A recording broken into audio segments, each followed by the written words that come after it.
फौजिया की चाल होने वाली है नाकाम। वो अपने शौहर आमिर को नशावर अद्वियात खाने में मिलाकर निहाल के कमरे में बेच देती है ताकि वो निहाल की इज्जत को खराब करे, और इस तरह सारा अटैक निहाल पे आएगा और सवार शाह निहाल को अपनी ज़िंदगी से धक्के देकर बाहर निकाल देगा, क्योंकि वो उसे एक बहुत ही बदचलन और बदकिरदार लड़की समझेगा और इस तरह वो निहाल को तलाक देकर ज़िंदगी से निकाल देगा। लेकिन फौजिया को क्या पता था कि जैसा उसने सोचा है इसके तो उल्ट होने वाला है।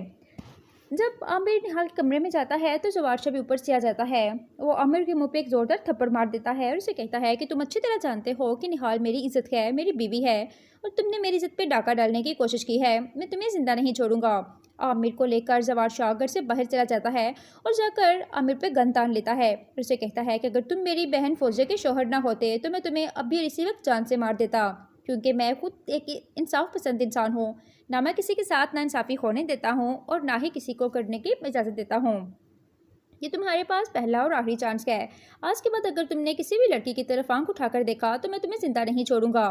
इधर नाजरीन आप देखेंगे कि जब निहाल जवार शाह को वारिस दे देती है तो शबाब कहती है कि जवार शाह अब अपने हाल को इस घर से निकाल दें, क्योंकि हमारा जो कॉन्ट्रैक्ट साइन हुआ था वो यही था कि आप निहाल से वारिस लेने के बाद इससे अपना ताल्लुक़ ख़त्म कर लेंगे। शबाब निहाल को धक्के देकर घर से निकाल देती है। निहाल जब वापस लौट कर आती है तो अपना नाम तब्दील करके आती है और मिश्रा बनकर आती है और बहुत ही ज़्यादा गुड लुकिंग और अट्रैक्टिव बनकर आती है। सब देखकर उसे दीवाने हो जा रहे होते हैं। शबाब को डर खाया जा रहा होता है कि कहीं मिशाल निहाल जो मिश्रा बनकर आई है उसकी खूबसूरती को देखकर जवार शाह उसकी तरफ अट्रैक्ट ना हो जाए।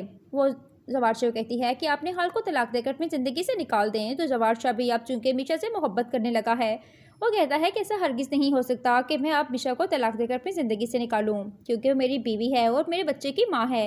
ये मैं उसे बिल्कुल भी तलाक देकर अपने घर से नहीं निकालूंगा। अब शबाब को बहुत ज़्यादा परेशान रहने लगी है कि आखिर कहीं ऐसा ना हो कि निहाल जो ये मिशा बनकर आई